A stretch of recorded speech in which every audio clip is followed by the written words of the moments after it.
Chaque jour, Charles et Carole vous présentent la leçon de l'école du sabbat.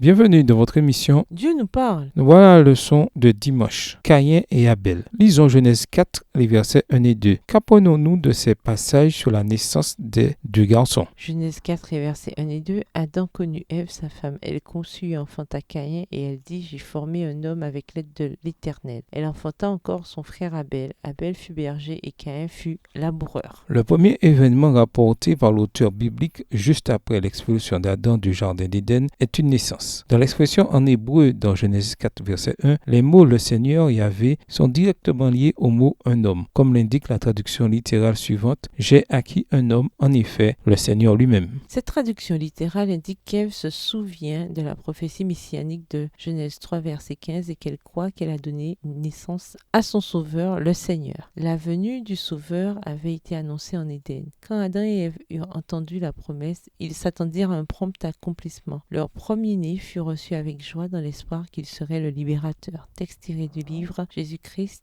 à la page 23, écrit par Ellen G. White. En fait, Caïn occupe la majeure partie de l'histoire. Il est non seulement le premier-né, un fils que les parents adoraient presque, mais dans le chapitre, il est le seul frère qui, dans le texte de Genèse, parle. Tandis qu'Ève commente avec enthousiasme la naissance de Caïn et ne dit rien lors de celle d'Abel, ou du moins le texte ne rapporte rien. Contrairement à la naissance de Caïn, le narrateur rapporte simplement qu'elle mit encore au monde. Genèse 4, verset 2. Le nom Caïn lui-même vient du verbe hébreu kana, qui signifie acquérir et dénote donc l'acquisition, la possession de quelque chose de précieux et de puissant. De notre côté, le nom hébreu Ebel, en français Abel, signifie vapeur. Psaume 62, verset 9. Ou respiration. Psaume 144, le verset 4. Et dénote le caractère évasif, le vide, le manque de substance. Le même mot, Ebel, est employé à de multiples reprises dans Ecclésiaste pour vanité. Nous ne voulons pas aller plus loin dans notre lecture que ce que ces courts textes disent vraiment, mais l'idée est peut-être que l'espérance d'Adam et Ève reposait, croyait-il, en Caïn, car il croyait que c'était lui le Messie promis et non son frère. Quelles sont les choses dans la vie qui vraiment sont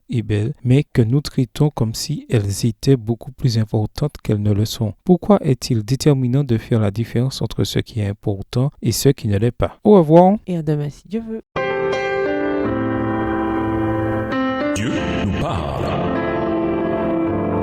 Chaque jour, Charles et Carole vous présentent la leçon de l'école du sabbat.